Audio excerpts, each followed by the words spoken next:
Sportivi di TVM Palermo, canale 19 del digitale terrestre, di nuovo insieme anche questa settimana con la puntata del giovedì di penalty. Tutto il calcio di cui il calcio vero non parla mai.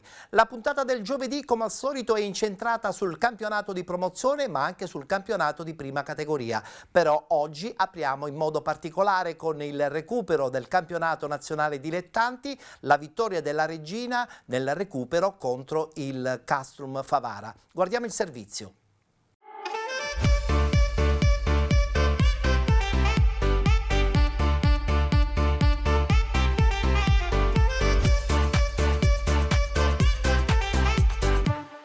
Si affrontano finalmente Castrum Favara e Regina per il recupero del campionato di Serie D Girone I allo stadio Bruccoleri, un insolito pomeriggio di mercoledì per recuperare la gara rinviata per questioni di ordine pubblico da parte della questura, e allora si affrontano la compagine Amaranto e quella giallo-blu tra chi sogna di mantenere i contatti con i vertici della classifica e chi invece vuole continuare a fare punti in casa per cercare di stare lontani dalle zone pericolose della graduatoria. Allora, con le immagini prodotte da Giuseppe Montalbano ci addentriamo all'interno di questa gara che si apre con un tentativo di Baione bloccato senza alcun problema dall'estremo difensore ospite. Poi lo scontro anche abbastanza duro che vede protagonista Scuffia insieme con il suo compagno di reparto Cannino. Per fortuna niente di grave, ma poi la Regina inizia ad approfittare di una serie di errori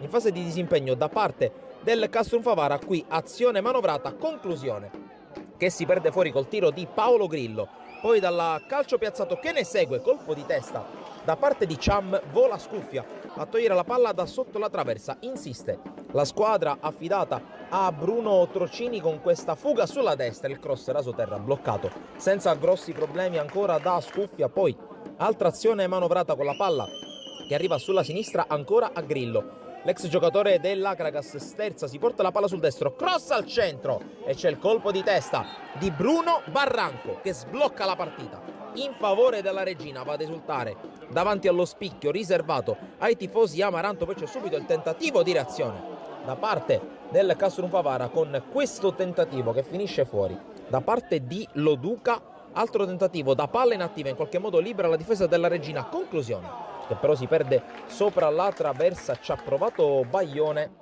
con la sfera che però si è persa fuori. Poi ancora nuovi errori in fase di disimpegno da parte del Castrum Favara. Prova a approfittarne in primis Barranco che non trova la porta. Poi altra palla scippata alla difesa favarese e allora tentativo ancora con Barranco che arma il piede destro di Grillo, blocca senza grossi problemi Scuffia. Ancora un pallone recuperato questa volta da Laribi. Poi il servizio sulla destra per Ragusa, in qualche modo respinge Scuffia, ma è in difficoltà la difesa del Castrum Favara che qui si deve difendere dall'altro colpo di testa con la palla che si perde fuori. Ci ha provato Ingegneri. Poi all'improvviso ancora una volta Nacio Varela. 3 giorni dopo la rete da 3 punti contro la Cireale, il centravanti con la maglia numero 9 riesce ad inserirsi nella difesa regina e avventandosi sulla palla come un falco trova il gol poco prima dell'intervallo. Con le immagini passiamo al secondo tempo perché entra in campo un altro Castrum Favara. Qui la Piana cerca di caricarsi la squadra sulle spalle, conclusione che viene respinta e messa in calcio d'angolo da Girasole. Poi dall'altra parte ci prova la Regina con questa conclusione che si perde fuori e il tentativo ancora della squadra di Trocini che attacca sulla sinistra con Grillo che converge e calcia, blocca a terra senza grossi problemi Tommaso Scuffia. Poi dall'altra parte Varela prova ad accendersi, questa volta in veste di Assisman, ma la palla non arriva a destinazione dove c'era De Min. Poi attenzione a questa azione bellissima da parte della Regina, conclusa alla grande da Nino Ragusa, il quale stocca col destro, batte Scuffia, realizza l'1-2 e il gol che svolta la gara, perché poi ci proverà ancora Ragusa con questa iniziativa sulla destra, respinge Scuffia mettendo il pallone in calcio d'angolo e dal corner che ne segue, battuto ancora una volta dall'ex giocatore dell'ACR Messina, la palla che spiove in mezzo, sbuca dalle retrovie Eliman Cham per la rete dell'1-3, rete che chiude ogni discorso. La Regina scappa via sul +2, mette una seria ipoteca sulla partita e sui 3 punti. C'è ancora un tentativo qui in contropiede con l'avanzata di Provazza che si butta sulla destra, mette in mezzo il pallone, la palla che rimane lì e poi non riesce ad indirizzarla in porta a Barranco per il potenziale 1-4, ma va bene così per la Regina perché dopo i 3 finischi riesce a concretizzare un successo che la riporta molto più vicino alla vetta della classifica. Mastica amaro invece il Castrum Favara che esce battuto dal proprio campo.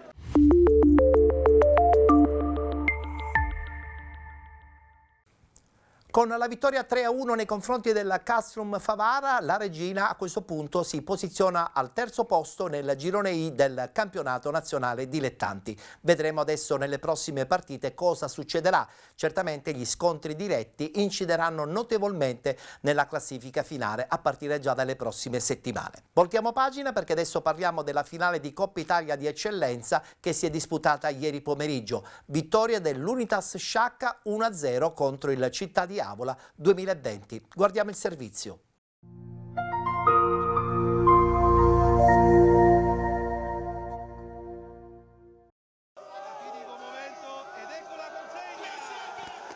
L'Unitas Sciacca si aggiudica la 33esima edizione della Coppa Italia di Eccellenza Memorial Gianfranco Provenzano, batte al Falcone Borsellino di Paternò il Città di Avola per 1-0 e alza al cielo per la prima volta nella sua storia il prestigioso trofeo regionale. I neroverdi, guidati dall'esperto Angelo Calfano, con un gol di Di Mercurio nella ripresa riescono a fare loro l'attesa finale e portare nella città famosa anche per il carnevale la Coppa a lungo desiderata.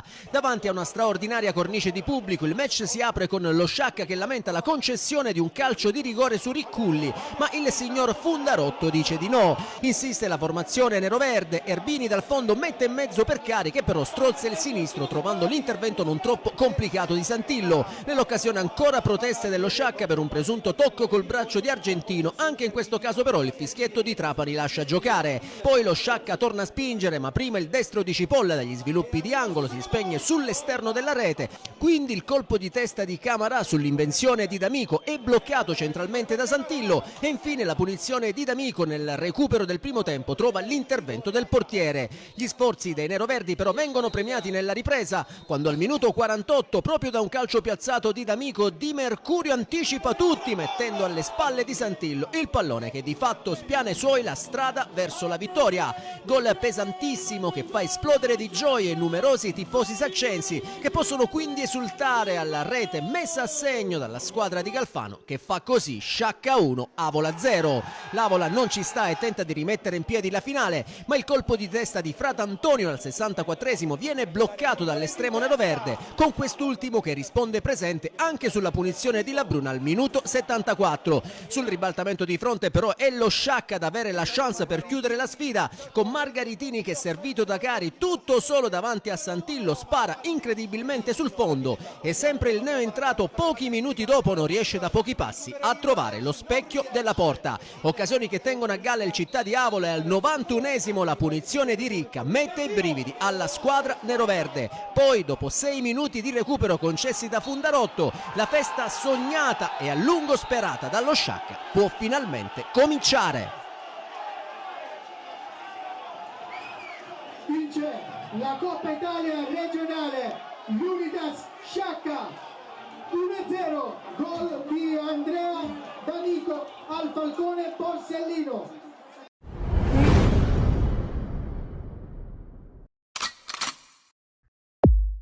Complimenti all'Unitas Sciacca, vincente contro il Città di Avola 2020. Sarà la squadra di Galfano a rappresentare la Sicilia nella fase finale dedicata alla Coppa Italia Eccellenza. Voltiamo pagina, parliamo adesso di promozione e lo facciamo subito con il Girone A.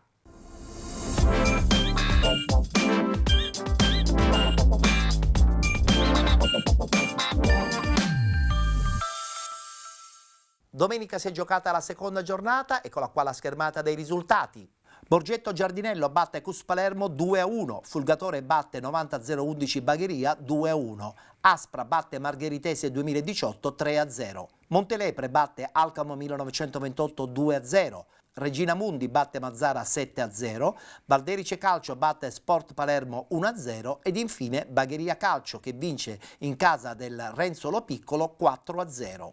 Continua il testa a testa tra Montelepre e Bagheria Calcio, anche se adesso c'è una terza incomoda, ovvero il Regina Mundi. Guardiamo la classifica. Montelepre 37 punti, con 34 Bagheria Calcio, 33 Regina Mundi, con 25 Aspra e Cus Palermo, 21 punti Borgetto Giardinello e Fulgatore, con 19 Alcom 1928 e Margheritese 2018, 16 punti Sport Palermo, con 13 Mazzara, con 12 90 011 Bagheria. Chiudono la classifica Valderice Calcio e Renzolo Piccolo con 9 punti.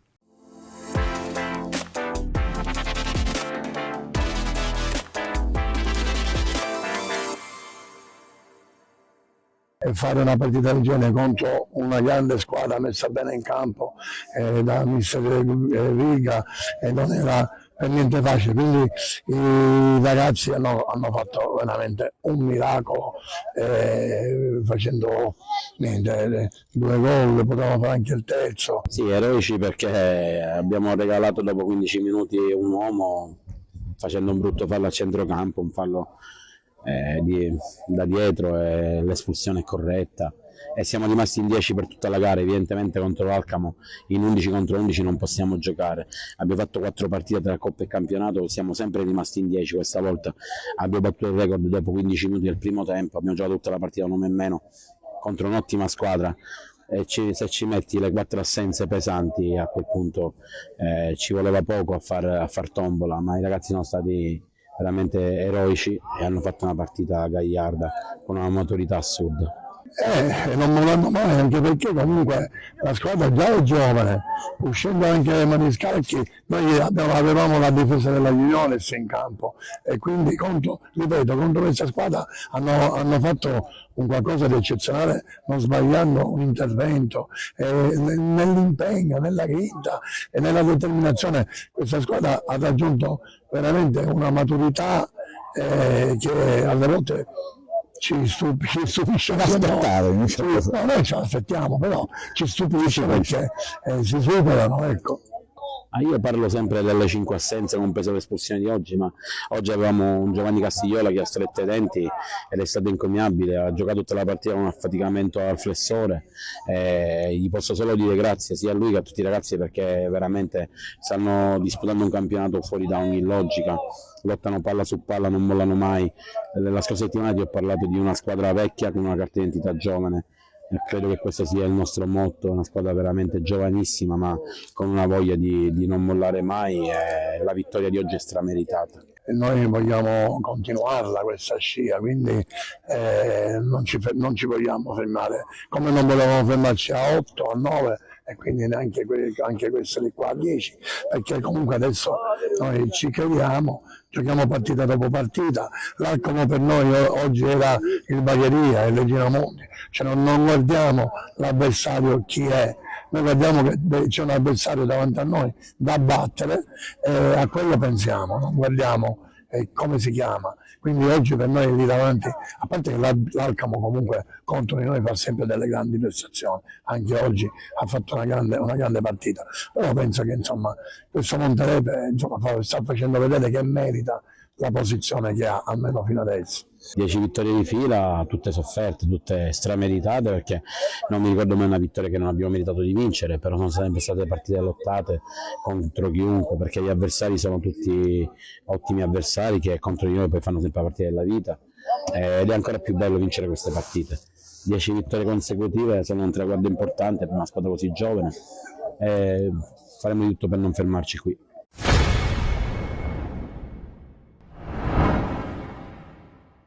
Voltiamo pagina perché adesso parliamo del girone B, dove continua il testa a testa tra Messana 1966 e San Fratello Acquedolcese.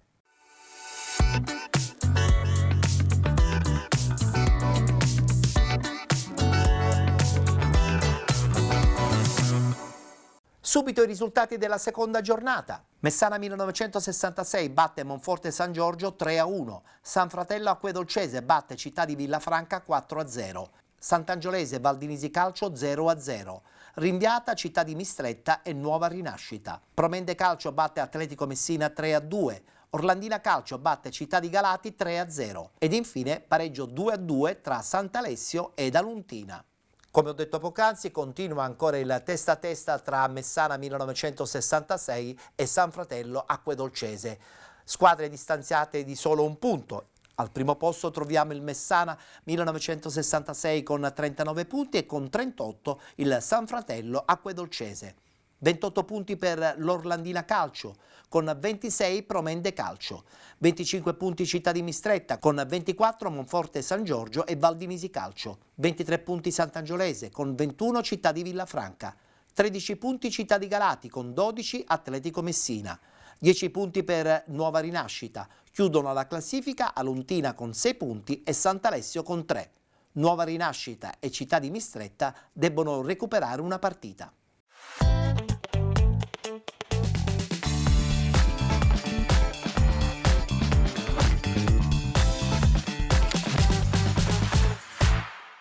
La Messana torna a riabbracciare il proprio pubblico, primo impegno del 2025 dei giallorossi sul sintetico del Sorbello Stadium di Bisconte. La squadra di mister Cosimini affronta il Monforte San Giorgio Valle del Mela nella seconda giornata di ritorno, padroni di casa che dopo il pareggio in extremis contro la Nuova Rinascita hanno visto assottigliarsi ad una sola lunghezza di vantaggio sul secondo posto. Di contro gli ospiti, partiti con ambizioni di promozione, occupano il quinto posto e sono reduci dalla sconfitta interna contro la Promende Eterna, arbitrale totalmente palermitana. Per l'incontro con il fischietto Giuseppe Castrovince, gli assistenti Marcello Francesco Termini e Francesco Biondolillo.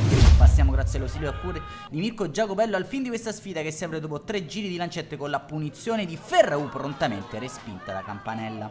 Al 13esimo ancora un'occasione per gli uomini di mister Cosimini. Rizzo apre a destra per Giosuè Benasera, mette dentro per Barbera, non arriva per centimetri e millesimi di secondo alla deviazione vincente. Al quarto d'ora Rizzo tra le linee per Ferraù che carica il mancino, impatta sulla trasversale dei pali, un sinistro tremendo del numero 8 locale.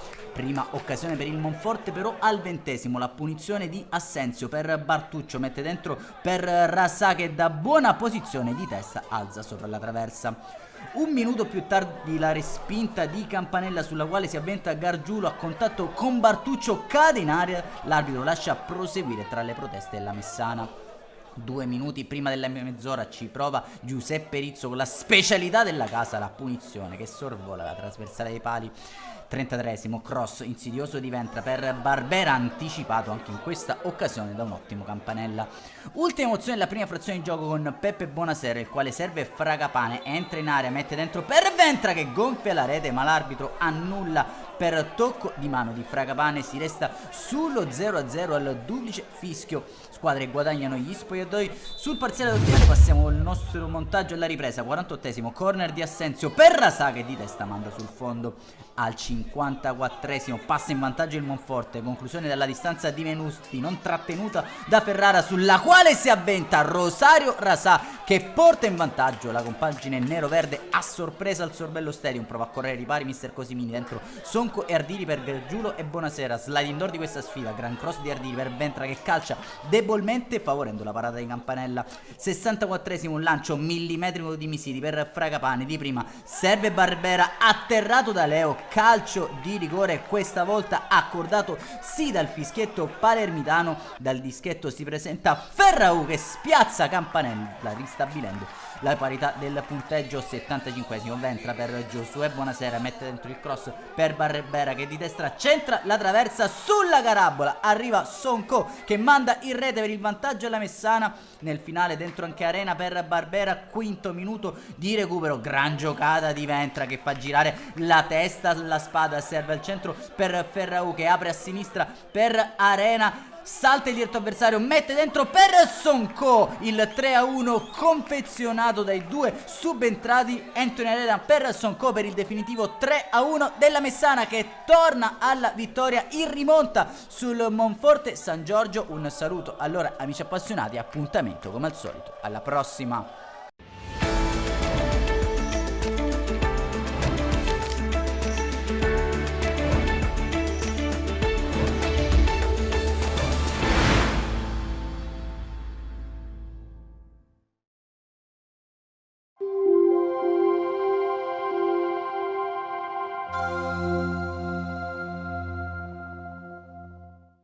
Amici sportivi, appassionati di calcio, buon pomeriggio e benvenuti dal comunale Latteri Scaffidi di Acque Dolci, pronti per raccontarvi la sfida valida per la 15ª giornata del campionato di promozione Girone B. Si affrontano il San Fratello Acquedolcese e il Città di Villafranca. Ospiti in casacca a strisce verticali bianco-verdi, rispondono i locali in completo rosso a bande bianche laterali. Tutto è pronto per l'inizio della sfida, si parte!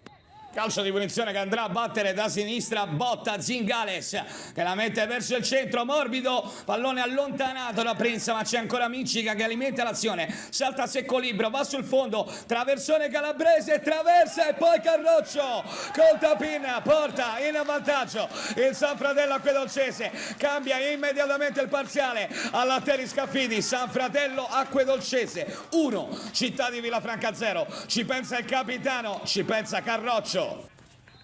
Calcio di punizione da destra, pallone verso il centro, Carroccio di testa non trova di poco la porta.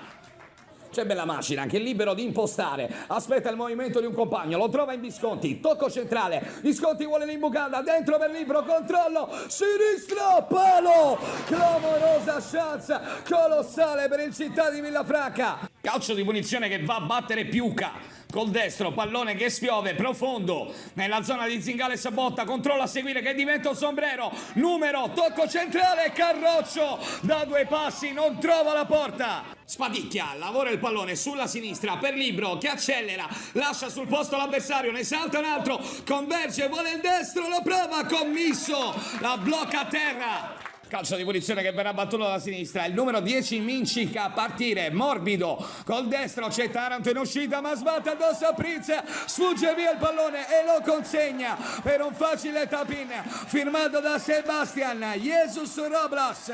Adesso il parziale è 2-0, ma che pasticcio! Visconti lavora il pallone sulla sinistra per Libro, controlla a seguire, una finta, rientra, vuole danzare sul pallone per andare sul fondo, traversone in mezzo, Ruggeri con la zampata, non ci arriva di un soffio. Libro si destreggia ma viene attaccato alle spalle da Dabo che gli strappa via il pallone, poi subisce un brutto fallo ma si continua per il vantaggio. Mincica lancia per Calabrese, controllo, pallonetto ed è 3-0 al minuto 43 del primo tempo. Ci pensa il numero 19, ci pensa Calabrese, la gara sembra già in archivio. Tocco dentro per Mincica che alza la testa, pesca in area di rigore Calabrese, controlla a seguire, chiuso da Prince, ancora Calabrese per Truglio, 4-0 ma il gioco è fermo, fuori gioco del numero 7 del San Fratello Acquedolcese. Alessandra gioca dentro, Jacobu sposta il pallone su Malan, controlla a seguire, destro, commisso, ma si alza la bandierina, era fuori gioco. Colpo di testa da parte di Prince, poi quella a seguire di Calabrese che sale altissimo e trova Carroccio, dentro il pallone per Mincica, destro, al lato. C'è Calabrese che resiste alla carica di Malan, supera Prince, è in area di rigore, pallonetto, deviazione di Taranto sulla traversa. Seguiamo questa azione di rimessa con Truglio che tocca su Mincica per Piuca, alza la testa, c'è Calabrese solo, servito, controllo, destra, giro, Taranto, vola in calcio d'angolo. Splendido colpo di Reni a negare il gol del 4-0. Colpo di testa di Piuca nella zona di Mincica che attacca lo spazio, punta l'avversario, entra in aria, sterzata, rientra col destro, Taranto, ma c'è Bergult da dietro, sinistro Romeo, dentro l'area piccola, allontana. C'è Guccione che adesso attacca lo spazio con l'esterno, dentro per Jacobu, commisso, chiude la porta.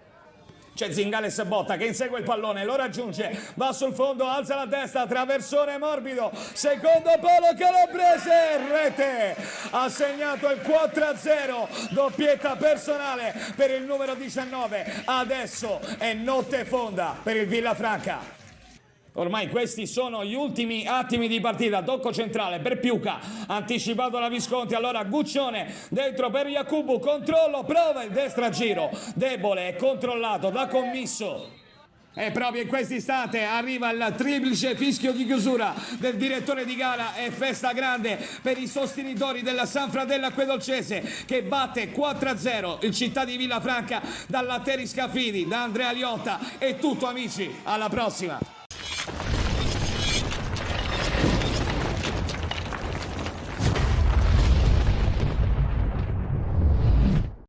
Anche nel prossimo girone, quello C, c'è battaglia per la prima posizione. Sono 2 le squadre interessate, parliamo del Camarat e del Giarre Calcio.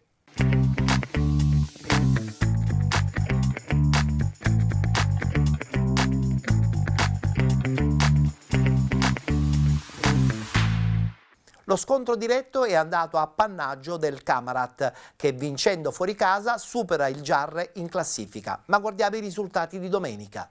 Serra di Falco Salta Domenica Vittoria 0-0. Belpasso 2014 batte Aragona Calcio 3-1. Casteltermini batte RSC Riposto 4-1. Camarat 1972 batte Giarre 2-0. Gemini Calcio Santa Venerina 2-2. Nicosia batte Villarosa San Sebastiano 4-1. Ha riposato il San Pietro Calcio. Fondamentale vittoria fuori casa del Camarat, che supera in classifica il Giarre. Camarat 1972 al primo posto con 33 punti, con 32 Giarre Calcio, 23 Aragona Calcio, con 22 il Nicosia, 21 punti Belpasso 2014, con 20 punti Gemini Calcio e Villarosa San Sebastiano, 19 punti Santa Domenica Vittoria, con 17 il Casteltermini, 16 punti Santa Venerina, 13 punti per il Serra di Falco, 11 punti RSC Riposto, chiude la classifica all'ultimo posto il San Pietro Calcio con 1 punto.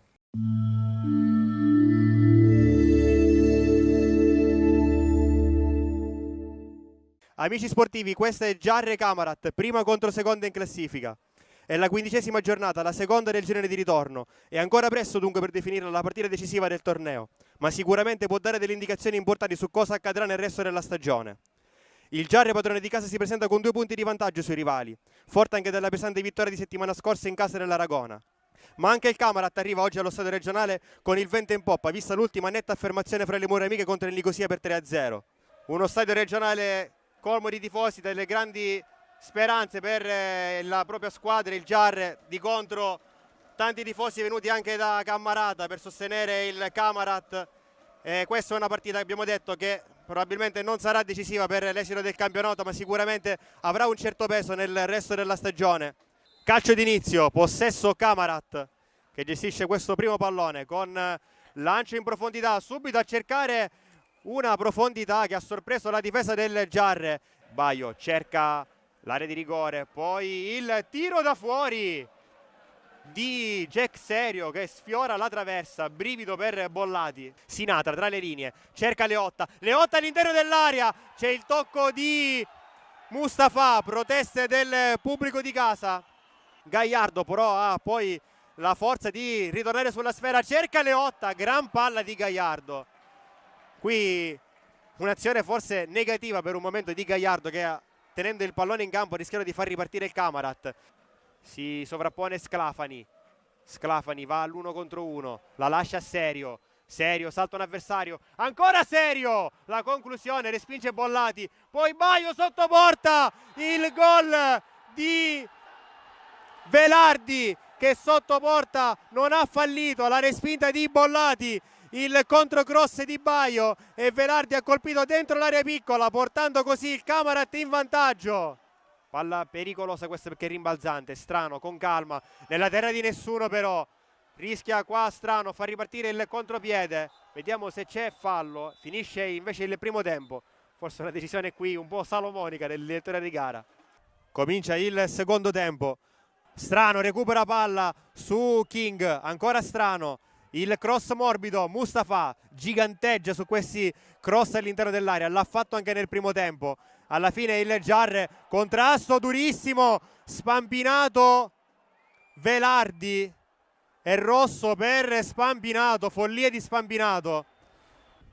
Mustafa va al rilancio lungo a cercare Velardi, la sterzata, poi contrasto con Giuffrida, subentra Serio la conclusione in 2 tempi Bollati, sistema la barriera Bollati.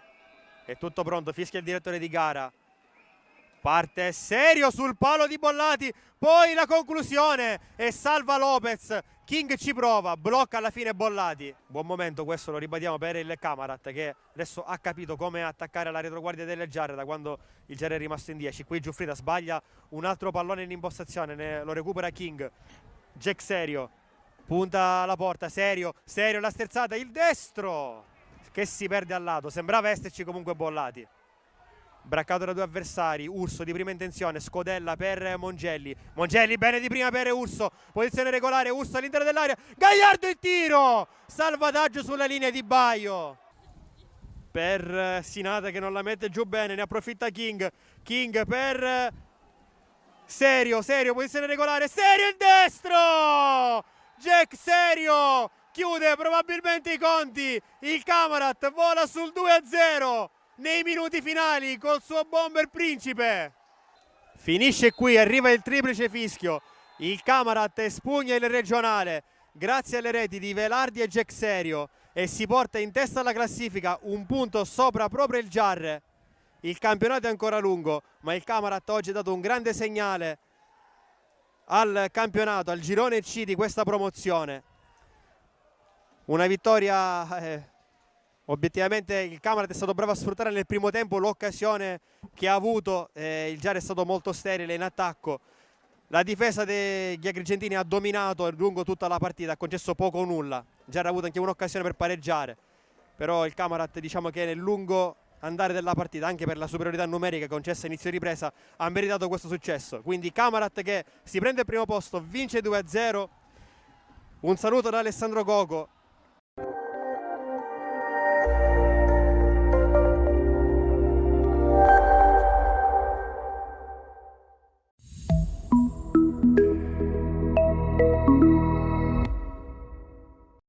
Il Nicosia torna al successo con una convincente prestazione casalinga, superando per 4-1 il Villarosa San Sebastiano nella seconda giornata del girone di ritorno del campionato di promozione. Una vittoria che proietta i biancorossi al quarto posto in classifica, scavalcando proprio i diretti avversari. Mister Picone schiera il Nicosia con Failla, Pittera, Gazzana, Minolfi, Garcia, Nunez, Garriga, De Los Santos, Oviedo, Colella, Lopez. Mister Forisi schiera il Villarosa San Sebastiano con Sienco, Bonanno, Losada, Buscemi, Alfarini, Medenica, Polito, Bo, Di Leo, Ragoi, Touré.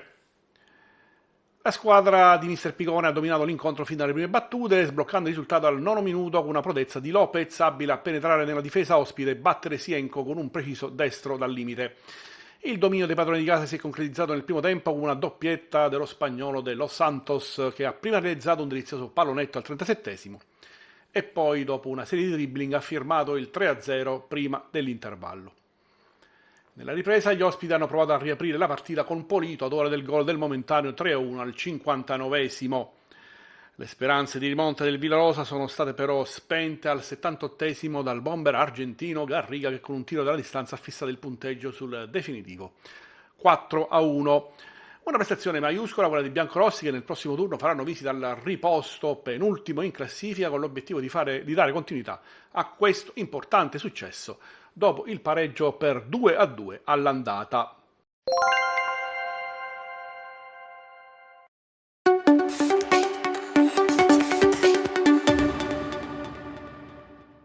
Non si fermano i festeggiamenti per l'arrivo di un 2025 che regala al Belpasso il 2-2 dall'inizio del girone di ritorno, in corrispondenza con la gestione tecnica affidata a Gaetano Di Mauro. Belpasso da stasera in quota playoff. Chiuso il primo tempo sotto di 1, nella ripresa i padroni di casa, oggi in insolito nuovo completo Total Orange, si sono dimostrati straripanti, anche se già nella prima frazione a conti fatti era mancato solo il gol. Tra i titolari ci sono 3 dei 4 nuovi in organico, gli ultimissimi arrivati Nino Viaggio e Simone Santonocito sulle esterne basse e Simon Luca Castelli, già ufficializzato diverse settimane fa nel trio d'attacco. Panchina per Giuseppe Marino.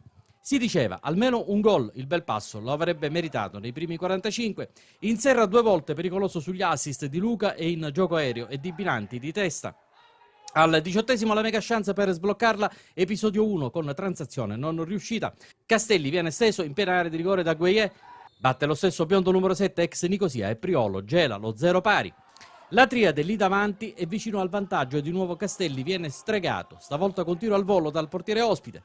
Si sveglia a questo punto l'Aragona che risponde per le rime, Piraneo fallisce il colpo dello 0-1 da pochissimi passi al 20esimo, ma di fatto è una delle sole 3 chance create dagli agrigentini negli interi 90 minuti. La seconda è il gol del minuto 34, giocata larga dell'Aragona a sinistra con Piraneo che ha spazio e tempo per crossare, Gambino sfugge a Di Pietro e Milizia e mette la palla in rete di testa per lo 0-1. Il Belpasso non si scompone e ricomincia. Luca sventaglia per Castelli che si fa largo a sinistra, parabola sul secondo palo dove Binanti si ferma all'ultimo metro. Quindi è Viaggio di testa a regalare l'ultima emozione del primo tempo. Palla alta e partita comunque in controllo e Teneo. Con questi presupposti il gol non tarderà ad arrivare ed eccolo qui. 3 sul cronometro dall'inizio della ripresa, Luca la disegna sul palo, sulla ribattuta è pronto Viaggio che sigla a tempo di record il primo gol con la nuova maglia a 50 minuti scarsi dall'esordio. 1-1, ovviamente il pari adesso è il minimo sindacale ed è di puro incoraggiamento per l'intera ripresa. E a proposito di esordi, Di Mauro concede spazio a Marino che rileva Binanti al 10°. Parentesi, Aragona in attacco indelicato si gira e conclude senza impensierire la rosa che per il resto dormirà sonni tranquilli. Luca invece presenta l'antipasto della festa con un'altra punizione al quarto d'ora. Lo stesso fa Marino che lanciato dalla rosa e prolungato dalla testa di Inserra getta un bel po' di disperazione sul Nuccio Marino, sponda Belpassese quando si fa ipnotizzare per quello che potrebbe essere il gol del 2-1. Puntuale, arriva al 22°, Viaggio dall'auto, irrompe Castelli che la gioca in aria quel tanto che basta per mandare in tilt gli avversari, Inserra è lì, non perdona e si porta a casa il sorpasso con annesso secondo gol stagionale consecutivo dopo quello di una settimana fa in riva allo Ionio.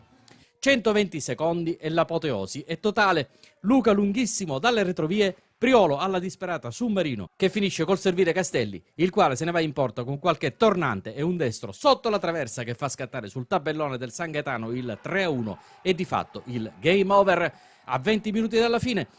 Primo gol anche per Castelli con la nuova maglia.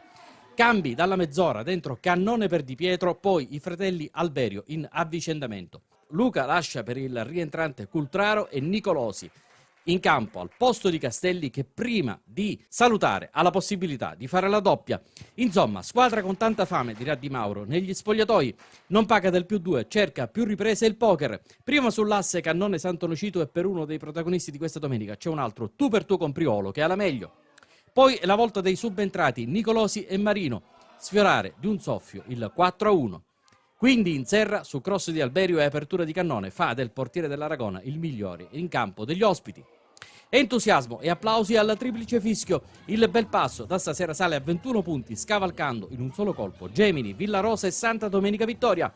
A proposito, questi sarà l'avversario sabato dei biancazzurri, passati dall'anonimato di dicembre a un posto al sole nel giro di 180 minuti.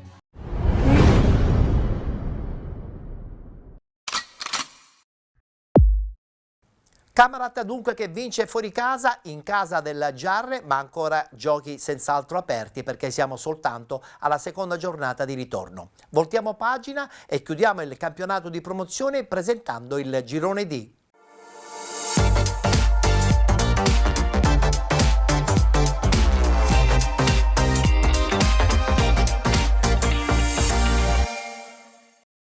Continua a vincere il Niscemi FC, adesso sono 10 punti di distacco dalla seconda. Guardiamo i risultati di domenica. Pro Ragusa, Aci Bonaccorsi Calcio 1-1, Atletico Megara Scicli 2-2, Gela batte Noto Calcio 3-2, Gimbinica Scordia batte Santa Croce 1-0, Ace Galatea batte Città di Canicattini 2-1, Niscemi FC batte Frigentini 3-1 ed infine Aci Catena Calcio batte Priolo FC 3-2.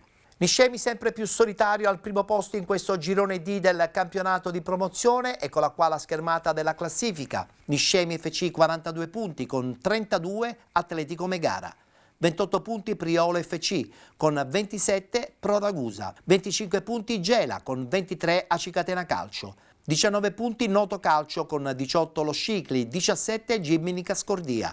Con 16 punti il Santa Croce, con 14 Aci Bonaccorsi Calcio e Frigentini. Chiudono la classifica Aci e Galatea con 12 punti ed il Città di Canicattini con 11.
Dopo il pareggio della settimana scorsa contro il Noto, la Cicatena affronta il primo match casalingo del 2025 nel posticipo della 15ª giornata di campionato. Avversario il Priolo, terzo in classifica, che dista 8 punti e che i catenoti conoscono molto bene dato che l'hanno affrontato 2 volte in Coppa lo scorso mese. Avvio subito minaccioso degli ospiti, corner corto battuto per Greco, il traversone dentro per Costa, che di testa non trova la porta. Risponde la Cicatena con la stessa moneta, calcio d'angolo di Basile, velo di Carbonaro, la palla finisce a Longo, poi Arturo Strano alla conclusione! Sblocca subito il punteggio Arturo Strano, il primo gol casalingo per lui, il secondo stagionale, la Cicatena è già in vantaggio. Non si ferma la spinta dei padroni di casa, De Emanuele riceve da Magro, poi grande lancio per Carbonaro, posizione regolare, Carbonaro all'interno dell'area, Carbonaro, l'assist per Sciuto, grande intervento di Russo che toglie la palla al numero 11. Longo imposta le manovre dalle retrovie, poi va da Magro che scambia con Arturo Strano, esce bene qui la Cicatena, Magro all'indietro da Salvo Strano. Splendido poi il cambio di gioco a cercare Sciuto che riesce a mettere giù la sfera. Sciuto va all'1 contro 1, scambia con Carbonaro, Sciuto cade in aria, fallo di Carastro, calcio di rigore per la Cicatena. Dal dischetto va Carbonaro che spiazza Genovese e porta la Cicatena sul 2-0, il 10° gol in campionato di Nino Carbonaro, il 5° in 3 partite fra Coppa e campionato al Priolo. 21°, punizione affidata a Salvostrano. La mette al centro, la palla sfila sul secondo palo dove c'è tutto solo Pietro Basile che firma il tris. È il primo gol in campionato per lui. 20 minuti fantastici per concretezza e padronanza del gioco della Cicatena. Ferla prova a scuotere il Priolo con un'azione personale, accelera a sinistra, supera Basile, poi entra in area, il cross, tocca Giacone, poi Casse col piatto, spreca una clamorosa chance. Ultimi scampoli del primo tempo, ancora Ferla protagonista. Punta Furnari, lo salta, entra in area, vince un rimpallo con Arturo Strano. Alla fine arriva Greco che la piazza col destro, che riapre i conti. Il gol di Greco rimette in carreggiata il Priolo. Nella ripresa la squadra di Porchia prova a dare seguito al gol di Greco, di Dio. Sbaglia in impostazione, favorisce Sciuto che serve in area Carbonaro. Carbonaro uno sguardo e mezzo, l'assist per De Emanuele. De Emanuele il destro, fracassa il palo a Genovese battuto. Fasi concitate della partita, Strano, poi intercetta di Dio, testa di Magro a mettere ordine. Carbonaro riesce a girarsi bene, scatta a sinistra. Carbonaro temporeggia, poi la mette al centro, verso Sciuto, strattonato da Russo. Sciuto non trova la porta, proteste vibranti in casa Cicatena per il contrasto Russo-Sciuto. L'arbitro ha lasciato proseguire. Torna a farsi vedere in avanti il Priolo, calcio di punizione di Greco. Scodella e mezzo, testa di Costa, pallone di poco a lato. È tempo di sostituzioni per Mister Manca. Fuori Longo, dentro Calì. E fuori anche l'autore del primo gol, Arturo Strano, dentro Ranno.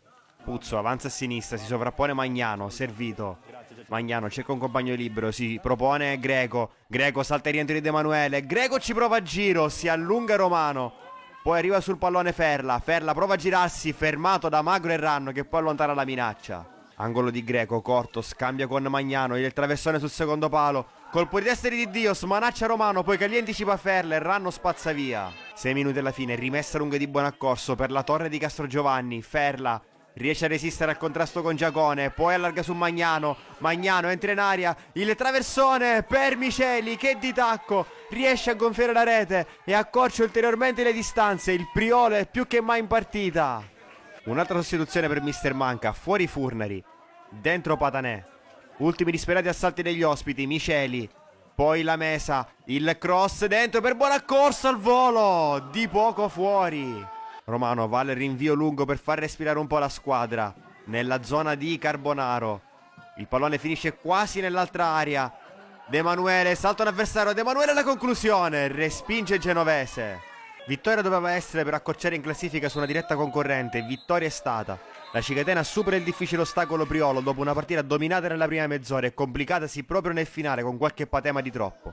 Serviva assolutamente conquistare 3 punti, perché adesso la graduatoria in zona playoff è più compatta, con i catenoti a meno 5 dal terzo posto, occupato proprio dal Priolo. Domenica prossima un altro turno casalingo da affrontare con cattiveria e massima concentrazione. Avversario sarà lo Scordia, squadra a caccia di punti salvezza. Abbiamo dunque chiuso lo spazio dedicato al campionato di promozione e adesso in chiusura della puntata del giovedì di penalty, spazio dedicato al campionato di prima categoria. Al via adesso il rullo con i risultati, le classifiche e le immagini.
Seconda giornata del girone di ritorno nel girone D di prima categoria. Al Marullo del Rione Visconti la Nuova Peloro ospita il Real Italia in un derby molto sentito tra due squadre che occupano la pancia della classifica.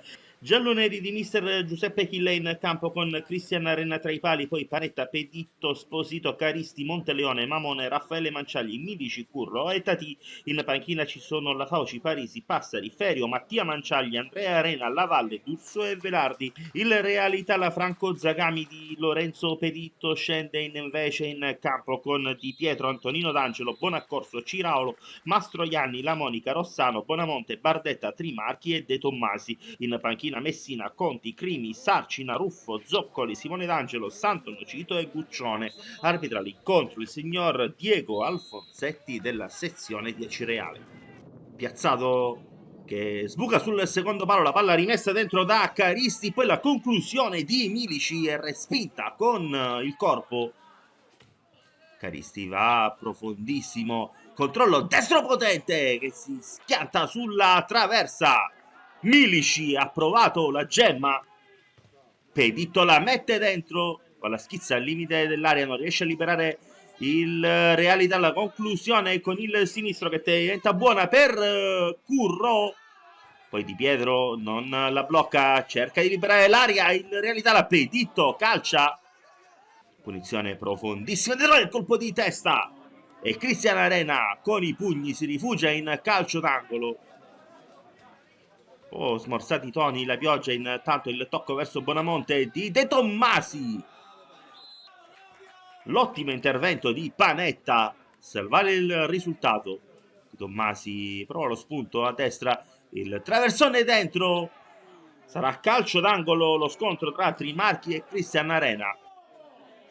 Perde palla in mezzo al campo, il Realità ne approfitta Tati che prova a fare tutto da solo, conclude con il destro. La palla scheggia il palo e termina sul fondo, grande chance per la Nuova Peloro. Calcio d'angolo per le Realità, la palla un po' strana, assume una traiettoria abbastanza imprevedibile, poi calcia Bonamonte di prima intenzione, prende il giro esterno, lancio lunghissimo, in profondità buca l'intervento De Tommasi, salta Cristian Arena e fa 0-1. Le qualità del bomber del Realità, De Tommasi ha realizzato un grandissimo gol, un gran dribbling su Cristian Arena, ha sfruttato il primo errore della difesa della Nuova Peloro e ha fatto 0-1.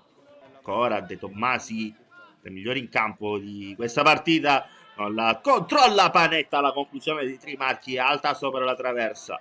Rimessa laterale, gestisce palla De Tommasi sul settore di destra, il traversone dentro, svetta di testa Bardetta ma non inquadra la porta, non riesce a dare il giro giusto alla palla, il 9. Fuori Mamone, dentro con il numero 18 Andrea Arena, il calcio d'angolo di Curro, la palla schizza al centro dell'area, stacca Caristi tutto solo ma non inquadra la porta. Dentro anche Velardi, fuori Marco Milici. Calcio di punizione dentro, ha pareggiato la Nuova Peloro. Raffaele Manciagli dentro l'area piccola, da attaccante consumato, la conclusione di Raffaele Manciagli che ha anticipato tutti. Traversone dentro profondissimo, controlla Paolo Di Pietro, la palla termini alta, ci aveva provato Peditto. Fuori Monteleone, dentro con il numero 20 D'Urso. De Tommasi finta, calcia, Zoccoli, Arena con il brivido, la blocca in due tempi. Ancora con il sinistro, ancora in due tempi.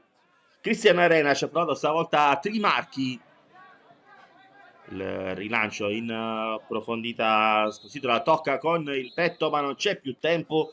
Arriva il triplice fischio del signor Alfonsetti, 1-1, una partita davvero bella al Marullo di Visconti tra Nuova Peloro e Real Italia, botta e risposta a cavallo dei due tempi.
Con lo spazio dedicato al campionato di prima categoria chiudiamo qui la puntata odierna di Penalty. Come al solito vogliamo ringraziare tutti voi che ci avete sin qui seguito. Vi diamo appuntamento a mercoledì prossimo sul canale 15 del Digitale Terrestre di 7 Gold con il consueto spazio dedicato al campionato di Serie D e al campionato di eccellenza, mentre invece per parlare di promozione e di prima categoria vi aspetto giovedì prossimo alle 20:30 sul canale 19 di TVM Palermo. Grazie per essere stati con noi, appuntamento alla prossima settimana.